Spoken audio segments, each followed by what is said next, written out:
Boa tarde, estamos aqui em mais um Cara a Cara do Sindipetro Bahia, com a presença de Átila Barbosa e de David Bacelar.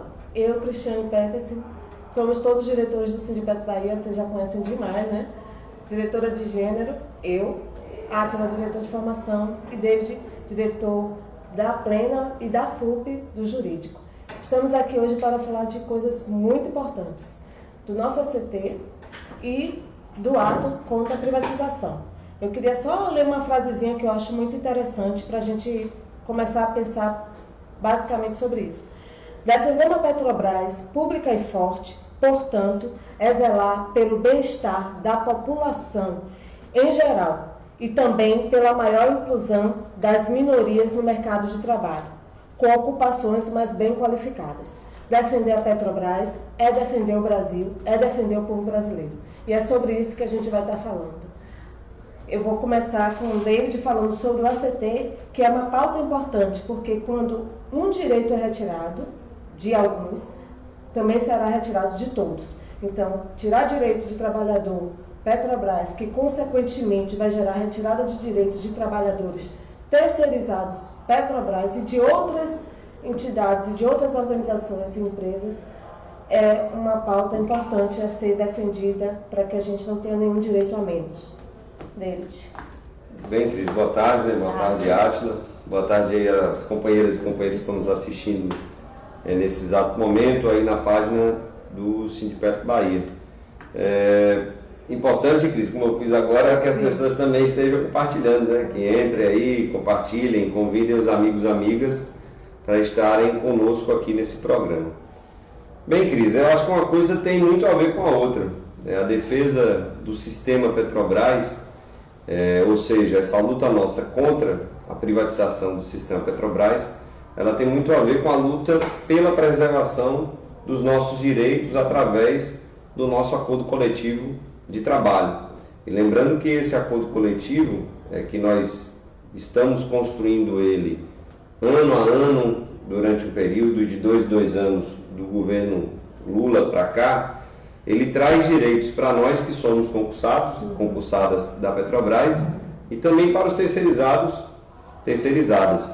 Então a luta nesse ano de 2019, que é um ano um tanto quanto emblemático para nós que somos da classe trabalhadora, devido a esse novo governo neofascista e que traz aí um processo de retirada de direitos da classe trabalhadora de uma forma muito rápida e avassaladora, é importante que nós estejamos conscientes dessa nossa missão e importante que nós estejamos ajudando na conscientização dos companheiros e companheiras que estão ao nosso lado, principalmente no local de trabalho.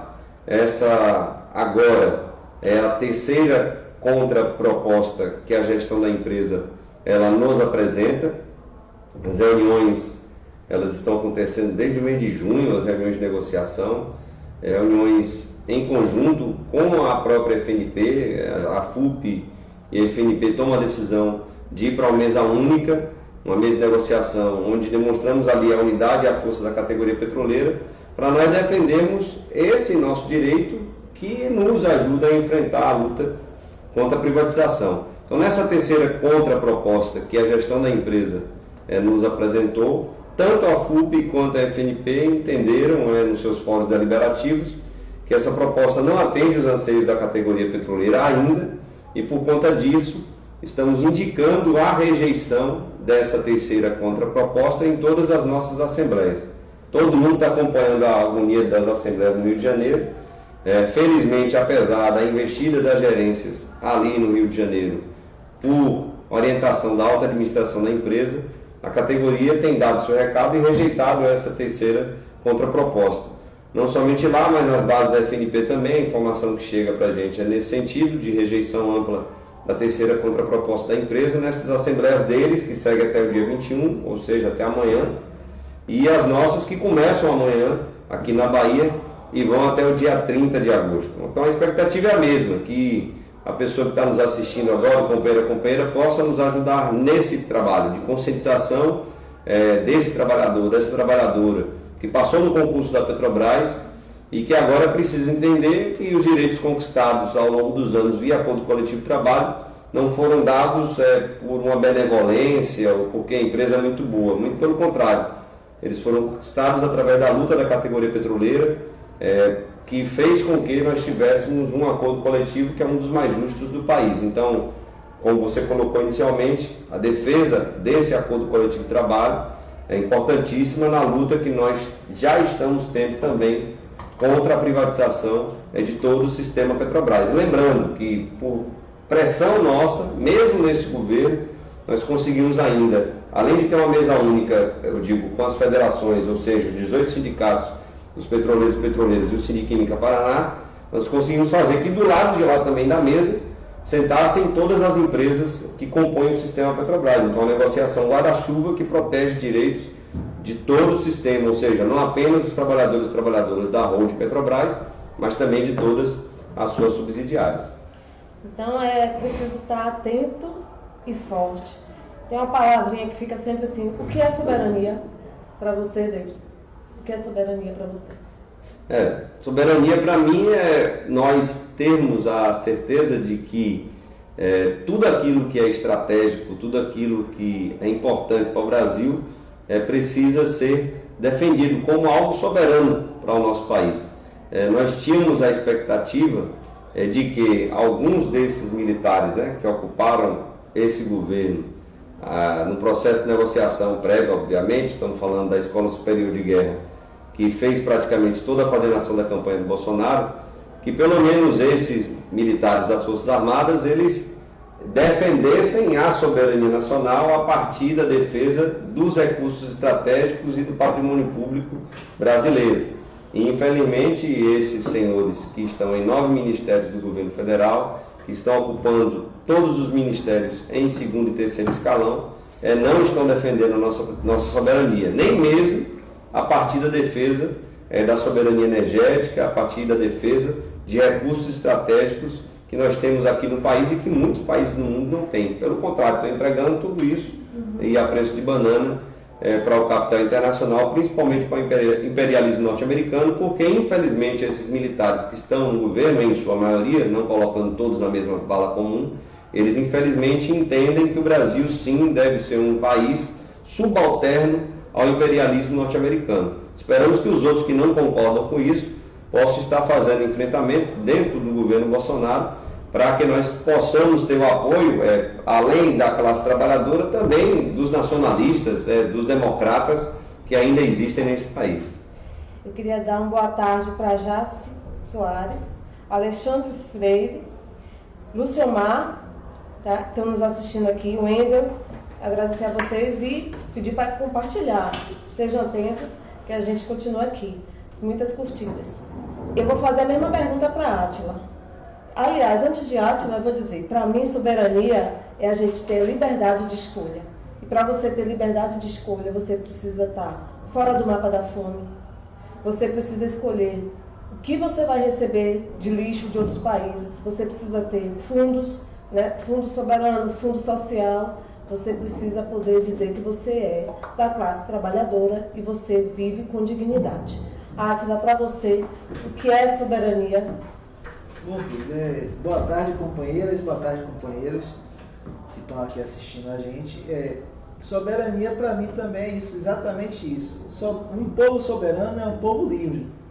Então, quando a gente fala de soberania nacional, a gente está falando de nós termos um país livre, um país que possa pensar o seu destino, que era o que a gente estava fazendo. A gente estava pensando nosso destino, a gente estava pensando de que forma dentro, nós estaremos conduzindo nosso país para dentro, ou seja, melhorando a qualidade de vida do povo brasileiro, certo? Investindo na educação, investindo em tecnologia, planejando o nosso país.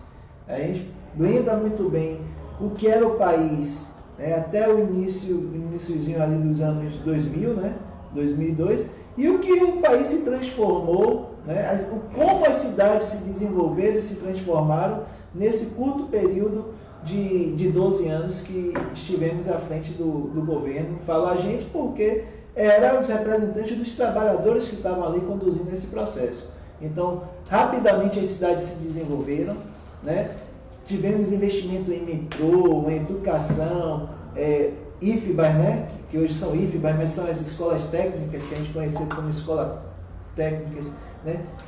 Sendo abertas em todas as regiões do país, em todas as cidades, que era uma coisa que só tinha nos grandes centros, né? E isso aí se disseminou em várias cidades do país, de pequeno, de médio porte, né? Várias universidades foram criadas. Aqui, a Universidade Federal, mesmo aqui na Bahia, nós só tínhamos uma, né? Que era a UFBA. Hoje, aqui na Bahia, nós temos 5 universidades federais, que hoje correm grande risco, né, de funcionamento. Como a gente vinha conversando com nossos companheiros da PUB, né?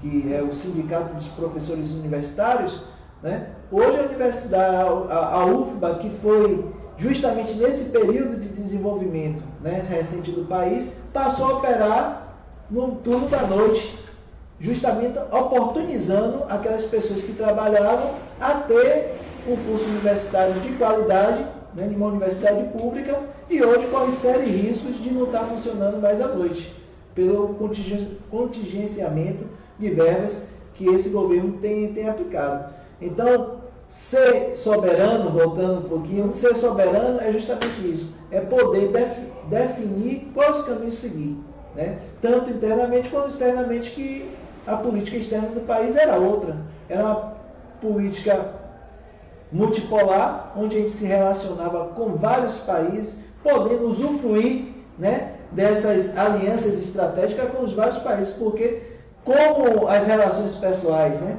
cada um pode ter o melhor de cada pessoa, né, conversando, dialogando, aprender um pouquinho com pessoas diferentes, as relações multilaterais no mundo também se dão assim. Tem países que vão poder nos ajudar a se desenvolver em uma área, nós vamos poder ajudar alguns países a se desenvolver em algumas áreas, como a gente tinha feito, estávamos fazendo com os países do continente africano, que nós temos uma dívida histórica com esses países, e foi no governo, né, representado pelos trabalhadores, na época de Lula e Dilma, que a gente estreitou e começou a reparar essa dívida tão pesada que nós temos com esses países, né? Então, um país soberano é um país livre, um país que pode dizer para onde quer seguir. Beleza, exatamente. De Lima diz: a luta continua, sempre unidos, somos fortes para defender a Petrobras. Somos fortes, defender a Petrobras é defender o Brasil. Como é que a gente tinha uma empresa, né, na época da gestão de Dilma, que estava no ranking, eu acho que 8ª empresa do mundo, se eu não estiver enganado, né?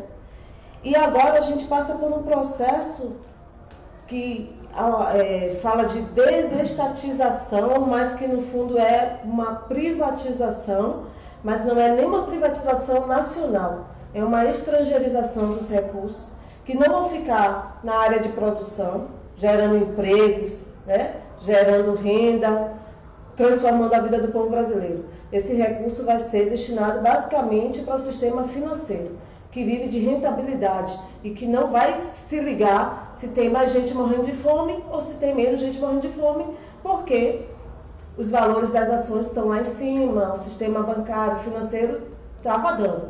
Então, como é que a gente fala sobre isso e como é que a gente vai para um ato de rua dizendo que a gente está defendendo, né, os empregos, a soberania, uma empresa pública forte, né, com fins sociais, não só gerando emprego diretos, mas empregos indiretos e um bem-estar social?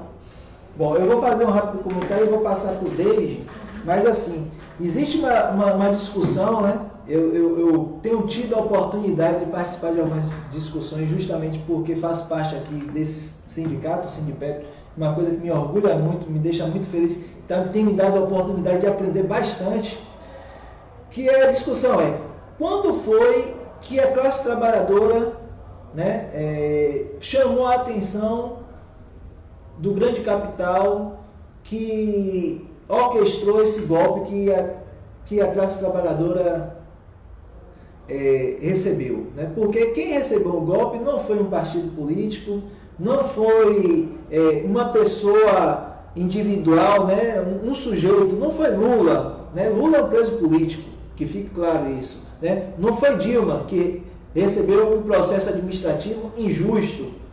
Não foram eles que receberam. Quem recebeu um golpe foi a classe trabalhadora brasileira, foi o povo brasileiro. Então existe uma discussão sobre, foi no momento da descoberta do pré-sal ou foi quando diminuiu os juros da taxa Selic, né? A gente discute muito e fica nessa. Algumas pessoas defendem que foi quando o Dilma chegou a taxa Selic aos menores números, né? Chegamos a um dígito, se eu não me engano, foi 6,8, 6,6 que chegou com Dilma. Se foi nesse momento ou foi no momento que o nosso companheiro Lula, preso político da atualidade aqui no Brasil, né, anunciou ao mundo que nós tínhamos descoberto o pré-sal.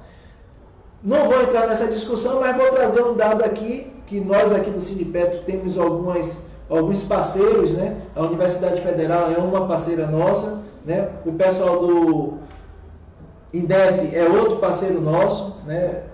Que é o Instituto ligado à área do petróleo, que faz pesquisa na área do petróleo. O David pode até falar um pouquinho mais sobre isso, mas aqui tem dizendo, de 2013, né? Entre 2011 e 2013, certo? Entre as 12 maiores descobertas de petróleo no mundo, entre 12, 3 foram feitas aqui no Brasil. Sendo que a maior descoberta foi Libra, aqui no Brasil. Certo? Então eu tenho aqui um gráfico, né, um material aqui, que aponta isso. Não sei se para quem está assistindo tá visível, mas aponta isso. Então a gente tem a maior descoberta foi a de Libra, depois nós tivemos algumas descobertas em Moçambique, Irã, Angola, Chipre, e depois tivemos Carcará e Pão de Açúcar, né, ambas no Brasil. Então, a sua pergunta, você fez a pergunta falando da importância. A importância é essa. Por quê, Cris? Porque esse setor é o setor de energia. Nada se movimenta no mundo se não for através da energia. Todas as atividades humanas do mundo moderno dependem de energia. Certo? E esse setor, porque a gente fica na retórica, né? É um setor estratégico, às vezes as pessoas não param para dizer por que é um setor estratégico. Todas as atividades do mundo moderno, do mundo que nós vivemos, do mundo atual, né, são baseadas através do uso de energia. Né? Se você vai para uma escola, energia. Se você faz um deslocamento, energia. Né? A indústria precisa de energia. Por isso que ele é um setor estratégico. Todas as atividades humanas precisam de energia. Certo? E hoje, ainda, o petróleo é a maior fonte de energia que nós temos. Por isso que a gente fala que é um setor estratégico, por isso que é uma atividade essencial e tão importante. E por isso que nós fazemos a defesa desse setor. Né? Depois eu volto a fazer outras intervenções e vou passar para o David para ele fazer um comentário sobre isso. Bem, Átila e Cris, concordamos perfeitamente. Desde 2006, quando a gente descobre o pré-sal brasileiro, e a gente lembra aqui que isso foi no governo Lula, como você citou, e que foi na gestão do companheiro Zé Sérgio Gabrielli, que provavelmente esteja até nos assistindo nesse exato momento. Interessante que daí em diante uma série de fatos históricos eles começam a acontecer. Então, em 2006 a gente descobre o pré-sal brasileiro, e estamos falando, como você bem disse, a maior descoberta nos últimos 30 anos em todo o mundo, uma das maiores da história da indústria petrolífera mundial. E quando a gente lembra de uma série de análises da geopolítica mundial do petróleo, até feitas pelo próprio Gabriel e outros, ou pelo INEP, como você citou, o Instituto de Estudos e Pesquisas Estratégicas na área de petróleo e gás, Zé Eduardo Dutra, criado pela FUP, hoje com em torno de 8 pesquisadores com doutorado, que produzem semanalmente artigos que estão sendo publicados aí em todo o Brasil, em diversas revistas. Então, desde 2006, quando a gente encontra essa reserva, que é uma das maiores do mundo, a maior nos últimos 30 anos, e a gente vê que o deslocamento da indústria de petróleo, ela vem aqui para a América Latina e África, e há uma carência desse recurso estratégico, como você colocou, principalmente para os Estados Unidos da América do Norte, eles investem tudo para vir para aqui. Então, em vez de gastarem bilhões de dólares numa guerra contra o Irã, como o maluco do Trump agora quer fazer, eles gastam muito menos num processo que vem desde 2008, de esgarçamento da nossa democracia, da nossa frágil democracia. Então, alguns eventos são importantes a gente lembrar aqui.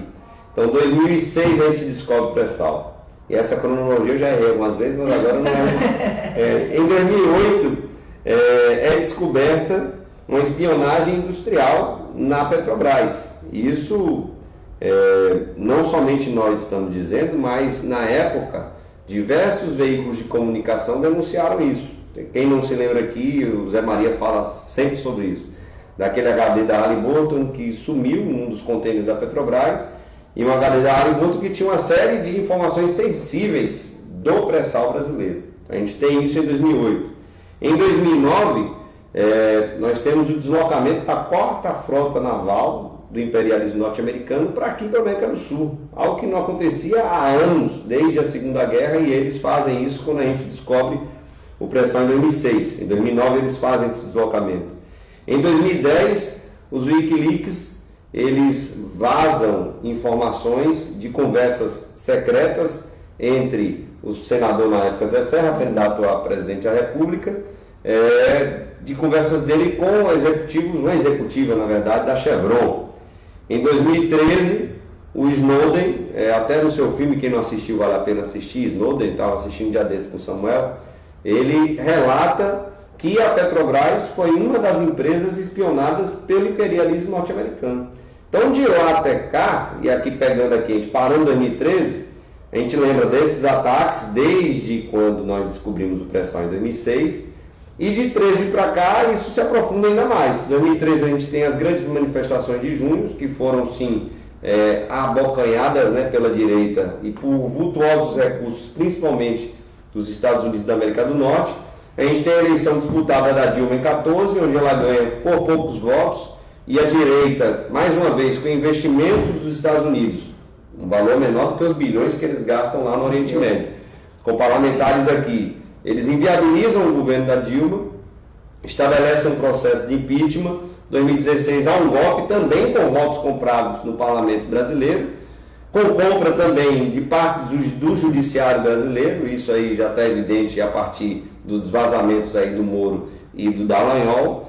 E a gente tem, infelizmente, esse processo eleitoral que a gente enfrentou no ano passado, 2018, a gente estava conversando até aqui antes do programa, Cris, onde, infelizmente, mais uma vez, com recursos vultuosos, principalmente através aí da internet, das redes sociais, com uma Big Data gigantesca, inteligência artificial funcionando, o Cambridge Analytica também ajudando nesse processo, a gente tem, infelizmente, a entrega do país para esse país imperialista com um custo muito mais baixo do que uma guerra ou outra que eles poderiam fazer no Oriente Médio.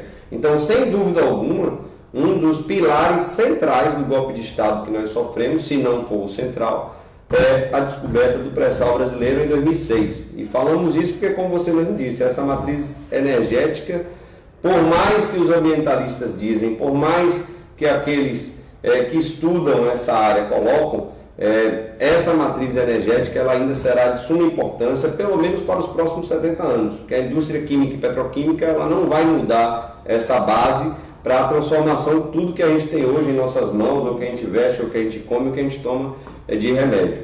Então, sem dúvida alguma, esse foi um dos principais pilares do golpe de Estado, e isso está ficando cada vez mais claro agora com as denúncias da Vaza Jato a partir do Intercept. Estamos aí na expectativa grande do Intercept soltar algum áudio, vídeo ou documentos que tratam desse conluio da República de Curitiba com o imperialismo norte-americano.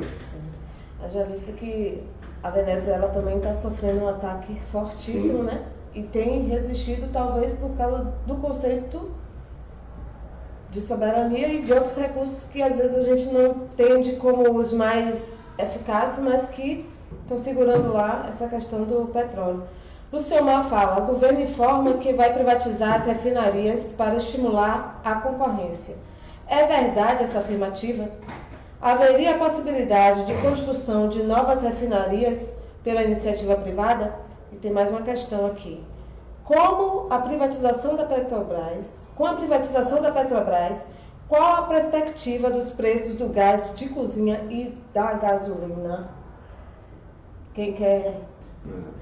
Eu prefiro que o David comece, mas depois eu queria fazer um comentário sobre isso. Primeiro sobre essa questão das construções das refinarias, né? Eu acho que é importante a gente trazer luz sobre esse assunto, porque há muitas dúvidas na sociedade, né? Tem gente que está comprando já a ideia de que se vender as refinarias, o preço dos combustíveis ele vai baixar. Primeiro sobre as construções, né? É bom lembrar que hoje não só a própria Petrobras já coloca isso, como a ANP também diz que o Brasil ele vai precisar de pelo menos mais 2 novas refinarias no país para atender a sua demanda interna. Então essas refinarias estavam sendo construídas. Nós tínhamos aí o projeto da Prêmio 1, Prêmio 2, Ceará e Maranhão. Tínhamos o Compeg em andamento, já com mais de 80% de conclusão das suas obras. E o segundo trem da refinaria Abreu Lima lá em Pernambuco, onde nós teríamos aí, com essas refinarias todas construídas, não somente o atendimento à demanda interna, mas também a possibilidade do Brasil passar a exportar produtos manufaturados com o maior valor agregado, em vez de ser esse país que o Roberto Castelo Branco e o Bolsonaro querem, de apenas exportar petróleo cru. Nós tínhamos essa possibilidade. E ao invés de fazermos isso, nós vamos na contramão do que as grandes petrolíferas no mundo estão fazendo, que é integrar a sua cadeia, se tornando uma empresa verticalizada de energia e fazendo com que a Petrobras seja apenas uma empresa de óleo e gás, produtora de óleo e gás.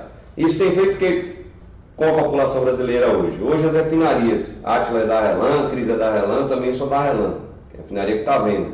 São refinarias que estão com sua capacidade de produção ociosa, em torno de 70% apenas do que elas podem produzir, isso falando de todo o parque do refino. Isso faz com que o Brasil ele não atenda a sua demanda, tendo capacidade de atendê-la, e a gente está beneficiando as refinarias norte-americanas, refinarias caribenhas, que são também lá do imperialismo norte-americano. Somente os Estados Unidos já vendeu aqui para a gente, só no ano 2018, mais de 37 bilhões de dólares em óleo diesel. E quem está pagando essa conta? Quem está pagando essa conta é o caminhoneiro que está rodando na pista hoje, sem saber a flutuação desse valor, se vai ser hoje, se vai ser amanhã, se no frete que ele vai fazer do Rio Grande do Sul para Fortaleza, se durante o percurso ele vai conseguir estabelecer o seu preço para vender seu frete, né, a sua corrida. E também o cidadão comum que bota gás de cozinha dentro de casa, seja através do GLP, seja no gás natural que estão nos prédios, ou aquele que abastece com gasolina no posto. Isso está sendo prejudicial para a população, está sendo prejudicial para a Petrobras, que tem perdido grau de participação no mercado, e tem sido péssimo para o país, para a União, sangrando a sua balança comercial e prejudicando a União quando ela deixa de ter a possibilidade de arrecadar mais se ela vendesse mais produtos com maior valor agregado, como esses vários derivados do petróleo. Então, a política é equivocada, que facilita o processo de privatização. Privatizando, então, os preços, sem dúvida alguma, eles vão estourar e a população vai sofrer ainda mais. Os monopólios regionais, né? É isso. Fale um pouquinho sobre isso. Eu quero fazer outro comentário. Eu quero fazer uma dentro rapidinho. Luciomar é nosso diretor de comunicação e Alexandre também é diretor aqui da Plena e está dizendo que está muito bom, está acompanhando aqui os esclarecimentos da população brasileira. A Atila pediu para a gente comentar aqui sobre essa questão dos monopólios regionais. Um grande argumento que a gestão bolsonarista da Petrobras está utilizando é de que ela precisa quebrar esse monopólio da Petrobras no refino. Primeiro, desmentir isso, né? O monopólio estatal do petróleo foi quebrado, né, em 1997 no governo Fernando Henrique Cardoso. Ninguém quis construir a refinaria aqui. Poderia vir a Shell, a Total, a Chevron, a Brix Petróleo, qualquer uma delas, e construir refinarias. Eles construíram alguma refinaria aqui no Brasil desde 1997? Nenhuma. Quem construiu foi a Petrobras. Então o monopólio ele já não existe. que tem um monopólio natural por conta das outras empresas não quiserem vir aqui construir novas refinarias. Então, esse é um argumento falacioso. Se a Petrobras ela vier a vender as suas refinarias para outras petrolíferas, virão grandes corporações. Não vai ser o Átila, o David, ou a gente junto, ou toda a categoria petroleira para comprar uma refinaria, porque a gente não vai ter condições de comprar com aqui bilhões de dólares. Então virão grandes corporações. E as que estão à venda hoje, exatamente hoje, a Brelim em Pernambuco, Refinariando do Foz na Bahia, Repar no Paraná e Refap no Rio Grande do Sul, junto com os terminais marítimos e terrestres ligados a essas refinarias. Então, por exemplo, quem comprar lá a Refap no Rio Grande do Sul, que foi vendida na década de 90 e depois readquirida no governo Lula, quem comprar, ela vai deter, essa empresa vai deter a região sul do país. Ela vai ter esse monopólio regional do Rio Grande do Sul, pelo preço que ela quiser. Por quê? Porque ela não vai ter concorrente ali. A não ser que alguém, até se o Roberto Castelo Branco fazer como Darim, né, quiser provar a gente que ele está certo, ele está desafiado a provar isso. Sentar na mesa e discutir com a gente. Porque como é que uma outra refinaria, uma outra empresa em outro estado vai disputar com uma refinaria no Rio Grande do Sul? Como essa refinaria no Rio Grande do Sul vai disputar com uma empresa que compre aqui a refinaria do Foz na Bahia? Não, na Bahia a gente vai ter um monopólio regional, onde a gente vai distribuir e comercializar os derivados aqui no estado, na região Nordeste. Então, em vez de a gente ter a União, o Estado brasileiro, o povo brasileiro, controlando essas refinarias, não, a gente vai ter capitalistas internacionais controlando essas refinarias e, consequentemente, estabelecendo monopólios regionais e um oligopólio nacional, com a cartelização desse mercado a um preço que ninguém sabe quanto vai ser. Se a gasolina está a R$ 4,50, vai para 10. Se o gás de cozinha está a 70, vai para 150. Se o diesel está a 3, vai para 6. E isso fica sem controle. Saudade de quando já foi 45, o gás de cozinha, de quando a gasolina era R$ 2,15 mais ou menos, né? Dá uma saudade danada. Eu pedi, Cris, para a David responder, porque para mim é sempre um prazer ver falar, porque é uma aula, sempre é uma aula, né? E assim, a gente vai aprendendo. E eu também queria dar um outro caráter aqui, porque essa pergunta é extremamente importante. David falou aqui das refinarias, mas tem esses fins, certo? Ninguém investiu no mercado de fertilizante no território nacional. Certo? A primeira fábrica de fertilizante, né, é da Petrobras, foi a de Sergipe, depois veio aqui a do Polo Petroquímico de Camaçari, né, e posteriormente a de Araucária,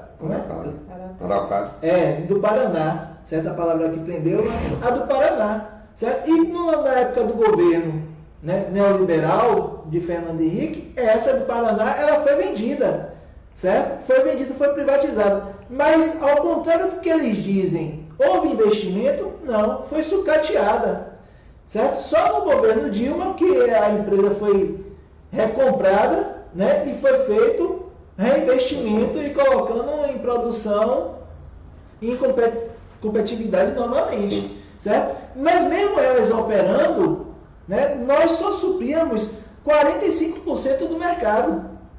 Ou seja, sempre fomos deficitários na produção de fertilizantes nitrogenados. Né? E a iniciativa privada, que não tem monopólio, como eles alegam, né? Monopólio, não tinha monopólio, não tem monopólio e não investiu no mercado de fertilizantes nitrogenados aqui no país. Não foi feito investimento. Quem voltou a investir nesse mercado foi a Petrobras. E tínhamos projeto para isso. Tínhamos 3 plantas que estavam sendo pensadas para aumentar a nossa oferta no mercado, que era a de Minas Gerais, a de em São Paulo, que era naquela região de Ribeirão Preto, né? E Três Lagoas, que era que estava mais adiantada, né? No Mato Grosso do Sul, que estava sendo os investimentos pensados da Petrobras, mas o mercado privado não investiu, certo? Aí Cris fez a pergunta aqui sobre o preço. Aí eu vou dar outro exemplo. Quando foi privatizada a Telebrás, o preço do mercado de telecomunicações baixou para o consumidor? Negativo. Mas isso foi o que foi propagado. Sim. Não só o preço não baixou, como são líderes em reclamação, certo, do consumidor. Não é isso? É verdade. Então, é outra mentira que eles contam. Quando privatizou a Vale do Rio Doce, que era uma grande empresa estatal, eu vou perguntar a vocês que estão aí assistindo a gente aqui. O preço do vergalhão, né? Aqui é o vergalhão que a gente usa na construção das nossas casas. Baixou, companheiros? Também não baixou, não. Sabe por quê? Porque a política adotada para a Vale é a mesma política que eles estão tentando adotar agora para a Petrobras. Pegar o nosso minério de ferro, exportar e a gente importar a liga de ferro. Foi isso que aconteceu. Como é que você manda a matéria para outro país, certo? E pega o produto já tratado. Como é que vai ser mais barato? Não tem como ser mais barato.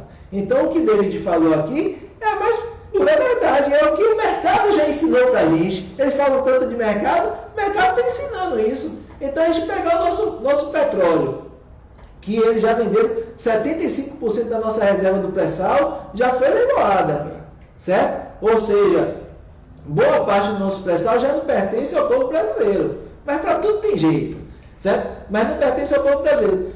O petróleo vai sair. Quando voltar, né, como derivado, vai estar mais barato?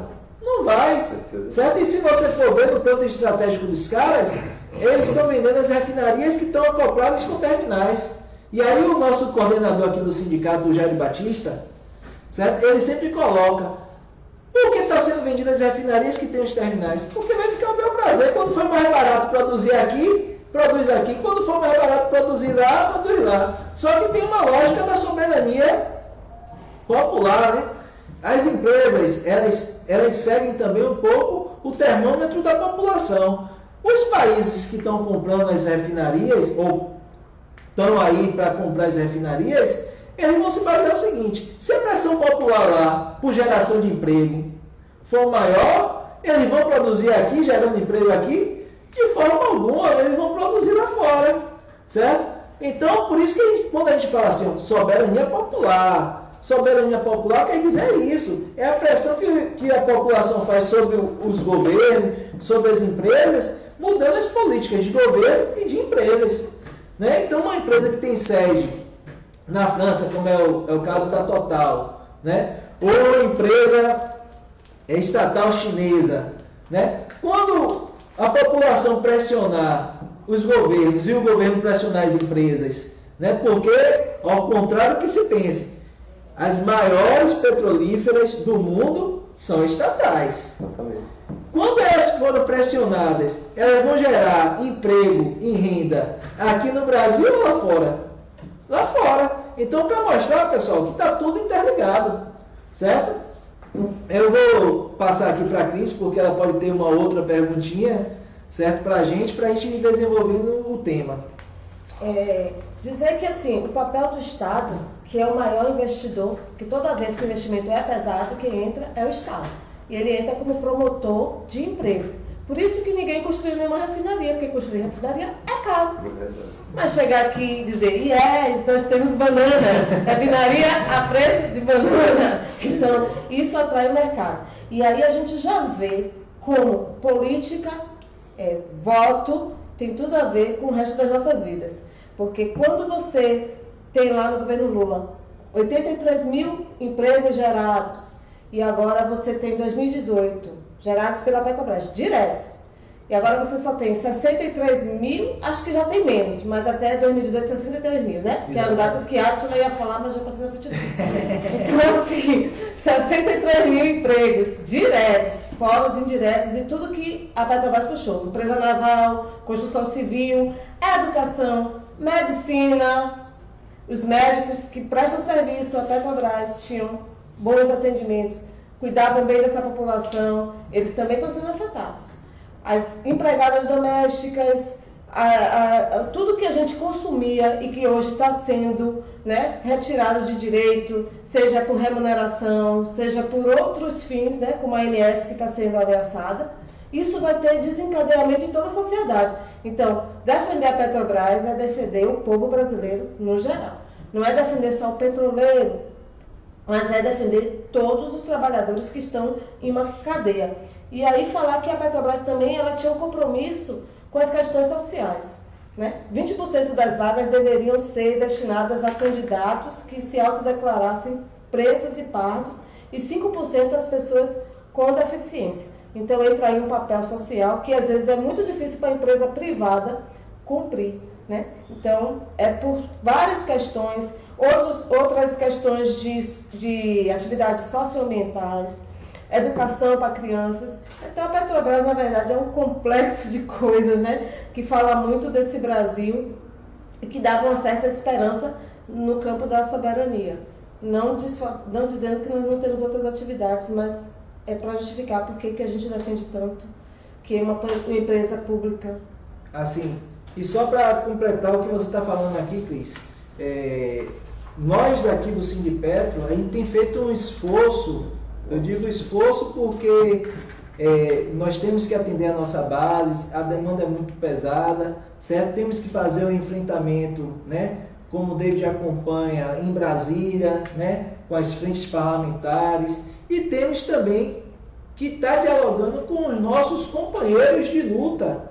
E aí nós tivemos na CHESF, semana passada, numa assembleia, numa setorial que o Sinergia faz lá, né? Nossos companheiros, dá um abraço aí para a Júlia e para a Cristina lá do Sinergia, e eu estava conversando com os companheiros lá. E eu faço, quem me ouviu já na base, já ouviu falar que a Bahia é uma antes da década de 40 e depois da década de 40. Né? Porque com a descoberta do petróleo aqui na Bahia e o desenvolvimento da indústria, né, a partir da indústria do petróleo, porque a refinaria ela começa a ser construída em 46, 47, né, e entra em operação ali por volta de 50, antes mesmo da criação da Petrobras, que a Petrobras foi criada em 53, né, mas a refinaria do Adolfo Alves começa a operar antes mesmo da Petrobras. Então, com o desenvolvimento da indústria do petróleo aqui no estado, o que é que acontece? Uma série de outras indústrias começam a se desenvolver. Né? E eu falei aqui do Sinergia, por quê? Porque com o desenvolvimento industrial no estado, a demanda de energia também cresce. Energia elétrica para ser utilizada na indústria. Então esse setor, ele começa a crescer também.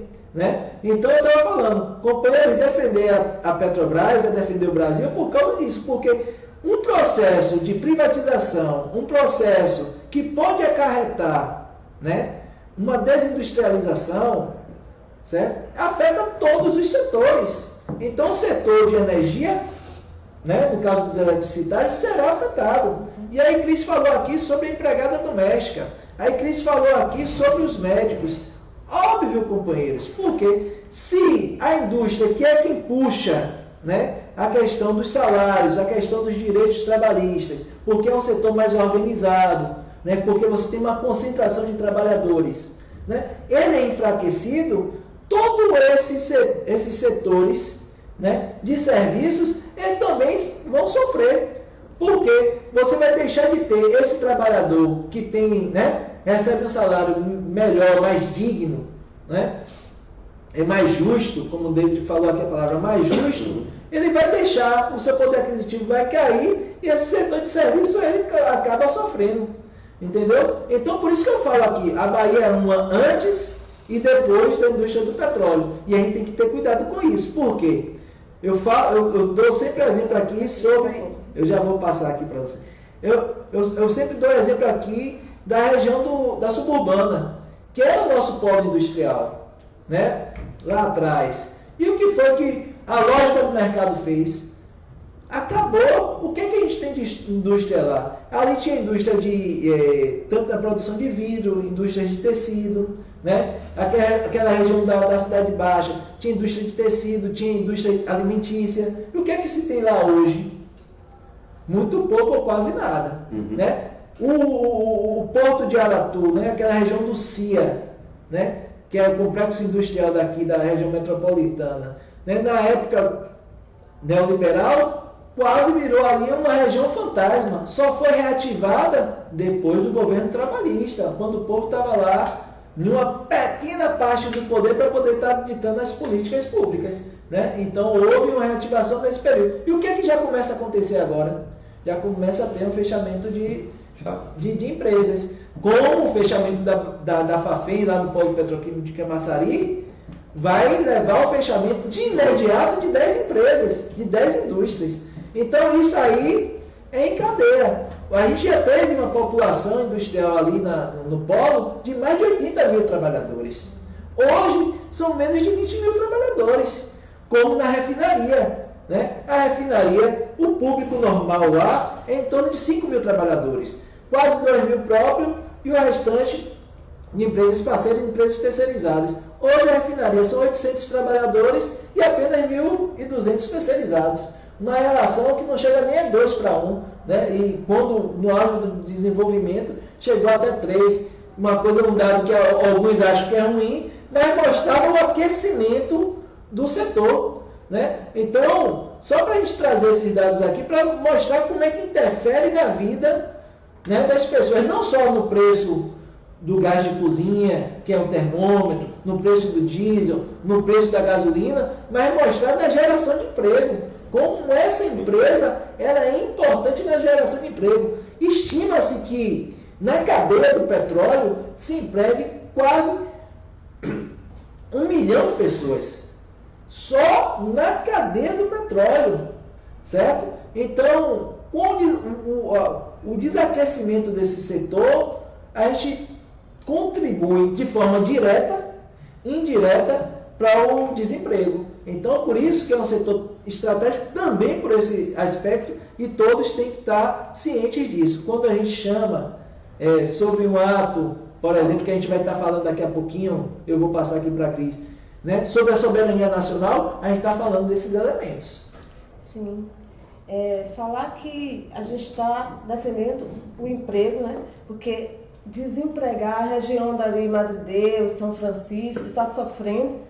E Salvador também está sofrendo com tudo isso. Isso tem uma ligação direta com as evidências de maior violência, maior insegurança, maior estabilidade e maior adoecimento da população também. Então, está tudo interligado. Aí tem aqui, Dulciomar perguntando, como que nós, trabalhadores, podemos contribuir com a defesa da Petrobras? Depois tem Ragnar dizendo, com medo do andamento e dos ataques aos trabalhadores. Nilo diz verdade. E aí ele diz, e o assédio de gerentes aos trabalhadores para aceitação desse pseudo-ACT continua. Então a gente tem como o trabalhador pode fazer isso e ao mesmo tempo se sair do medo e dos assédios. Essa é uma questão que a gente está dando algumas alternativas, né? Vou deixar com o David para começar aqui. Tá bom, Cris. Essas perguntas elas têm sido reiteradas, né, nas redes sociais, principalmente aqui no WhatsApp. Todo mundo está recebendo aí, através de contatos de suas bases, o que é que a gestão da empresa está fazendo com a categoria nos últimos dias, vamos falar aqui nos últimos 15 dias. Como nós falamos inicialmente, uma coisa está ligada à outra. A defesa dos nossos direitos, ela está ligada à defesa também da própria empresa, ou seja, da luta contra a privatização do sistema Petrobras como um todo. Então, o que é que ocorre nos últimos dias? A alta administração da empresa, ela deu uma orientação para a sua gerência, coordenação, supervisão, ou seja, todas as funções gratificadas, delas fazerem reuniões com as equipes dentro do sistema Petrobras, tentando convencer essas pessoas de que a terceira contraproposta que nós falamos no início aqui da transmissão, de que essa terceira contraproposta ela é razoável e precisa ser aceita nas assembleias que estamos realizando desde a semana passada. Isso tem sido bastante preocupante, né, e de certa forma traz uma indignação a nós trabalhadores e trabalhadoras, porque esse não é o papel de seja a gerência qual for.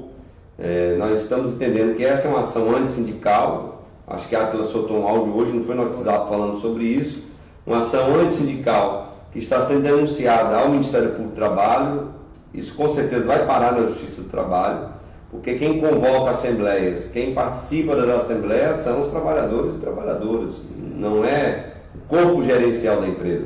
Soubemos de uma plataforma que o gerente chegou a fazer a assembleia, ou seja, provocar a assembleia e conduzir a assembleia, algo inadmissível em qualquer ambiente democrático. Então, já estamos denunciando isso, vamos até as últimas consequências a respeito disso e pedimos tranquilidade dos trabalhadores e trabalhadoras. As assembleias aqui na Bahia começam amanhã, a gente vai estar fazendo as assembleias tranquilamente, devem estar presentes sim gerentes, coordenadores, supervisores. Pedimos aqui aos supervisores que não se submetam a isso pela baixa gratificação que é e pela condição de um trabalhador de chão de fábrica como qualquer outro que é um supervisor, que trabalha ao lado do trabalhador ou trabalhadora que está numa área industrial com vários riscos. Então, a gente tem orientado as pessoas nesse sentido a participarem da Assembleia, a rejeitarem essa terceira contraproposta, porque entendemos que a partir da rejeição dessa terceira contraproposta, a gente vai voltar para a mesa de negociação e tentar esgaçar o processo negocial ao máximo. Mas tudo isso, lembrando, casado com a luta contra o desmonte e a privatização do sistema Petrobras. Não dá para tentar desvincular uma coisa da outra e a gente vai perseguir isso até o final, nem que seja a Átila Cris, como a gente colocou aqui antes, que se em algum momento esse acordo vier a ser fechado, com a manutenção dos nossos direitos, sem o rebaixamento que a gestão da Petrobras quer colocar nessa terceira contraproposta agora, nós ainda iremos perseguir sim na luta contra a privatização e desmonte do sistema Petrobras, porque se deixar, o próprio Castelo Branco já disse, a Petrobras ela se retira do norte do país, do nordeste do país, do sul do país e se concentra apenas no Rio de Janeiro, São Paulo e Espírito Santo. E isso, com certeza absoluta, nós não iremos permitir. É isso. Aí tem uma pergunta que a Átila vai responder. Só queria falar aqui que não é só antissindical, é antidemocrático. Sim, também. Porque casta o direito de livre manifestação, né? Então, para a gente ver o que esse governo, né, que tem a influência na empresa, porque ela ainda é uma empresa estatal, mesmo sendo de capital misto, mas, né, tem ainda a orientação do governo, né, tem feito, que é a reprodução, como ele tem, né, se relacionado com os outros setores da sociedade, de forma antidemocrática, né, de forma ditatorial, né, e sem o menor respeito, né, pelo povo, pela população brasileira. Então, só para frisar mais um pouco isso. E aí a pergunta do Silmar é muito importante. Como é que a gente combate isso? Companheiros, como é que combate isso? Combate isso da seguinte forma, certo? A gente está dialogando e se mobilizando.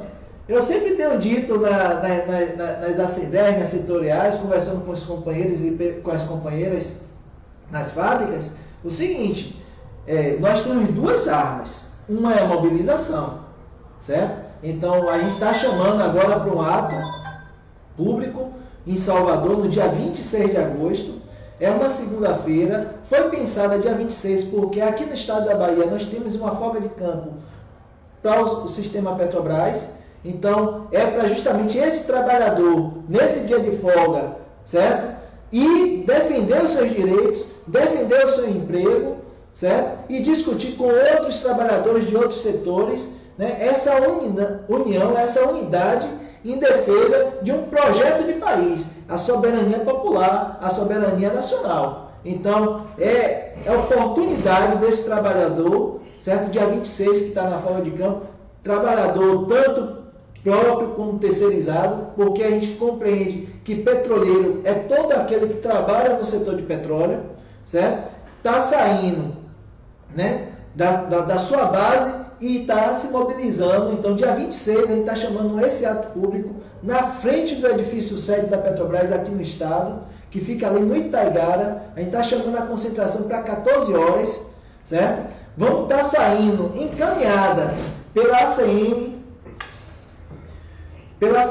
a partir das 16 horas. Então, nosso ato começa a concentração 14 horas e vai estar iniciando, de fato, 16 horas nessa caminhada. A caminhada em sentido à Orla de Salvador, porque ali naquela região do Jardim dos Namorados, vai estar ali um trio elétrico, certo? Para a gente estar fazendo um ato cultural. E por que um ato cultural? Um ato cultural porque a gente compreende que a gente tem que chamar outros setores da sociedade para dialogar com a gente, certo? Saber da importância dessa grande empresa, saber da importância das empresas estatais, certo? Saber que a privatização é um mal para o nosso país e defender não só as empresas estatais, né? E não falar apenas contra a privatização, mas defender também o serviço público, porque o serviço público ele tem sido atacado também, certo? A universidade pública, certo? Tem sido atacada. Se vocês entenderem, eles falam de contingenciamento, né? Eu vou falar aqui rapidamente porque não pode passar sem a gente falar sobre isso. De 2012 a 2018, a riqueza gerada pelo petróleo, certo? Destinada tanto através de royalties como fundo social, gerou 18,3 bilhões para a área de educação e saúde.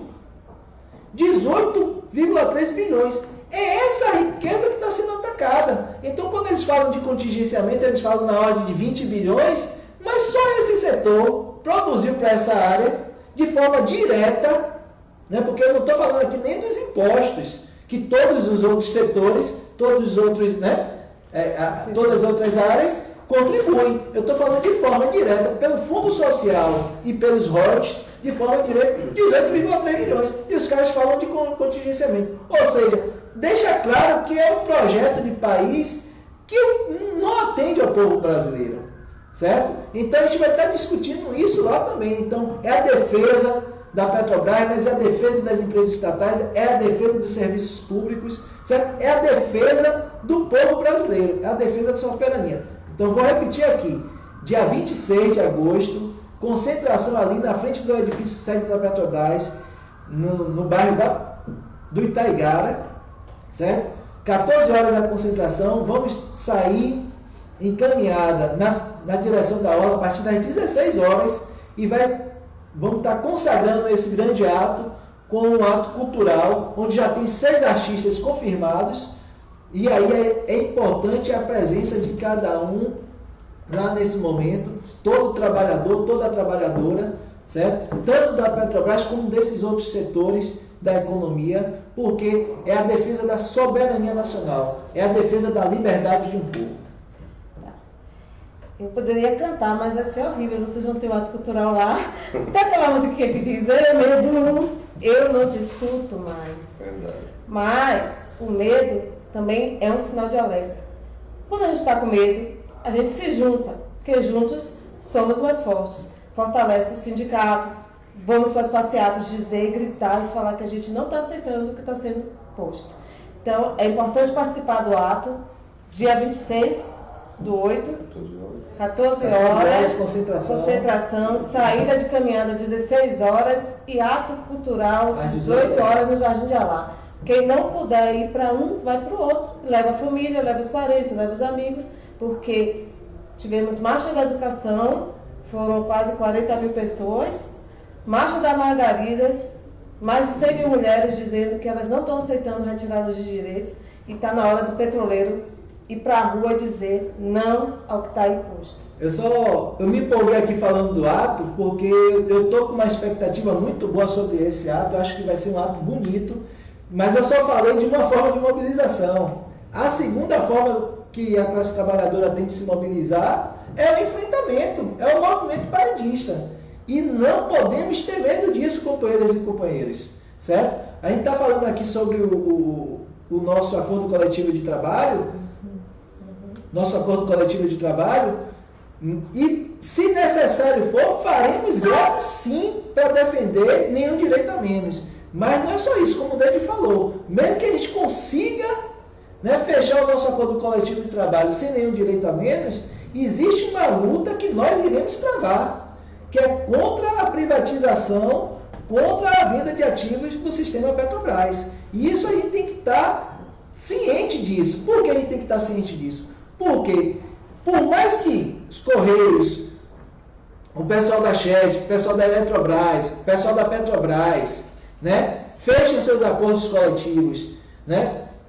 Sem nenhum direito a menos, nenhuma venda de ativo, certo? Esse contrato ele é rasgado, porque a empresa que assume, ele não assume o acordo coletivo, certo? Então isso é para a categoria, as categorias ficarem cientes disso, desse ataque, né? E não só isso, a venda desses ativos, certo? É sim uma afronta à soberania nacional, certo? É sim colocar em risco esse projeto de desenvolvimento nacional. Por isso que todo companheiro e companheira que está ouvindo a gente aqui tem que ir para a rua para se mobilizar. E quando a nossa Central Única, né, do Trabalhador chamar para o enfrentamento, chamar para uma greve geral, a gente tem que estar atento e se colocar para a luta. Porque a segunda forma de mobilização é essa, do trabalhador, é a greve. E nós, categoria petroleira, estamos afirmando, vamos para o enfrentamento e esperamos que a classe trabalhadora venha com a gente quando o chamado for feito.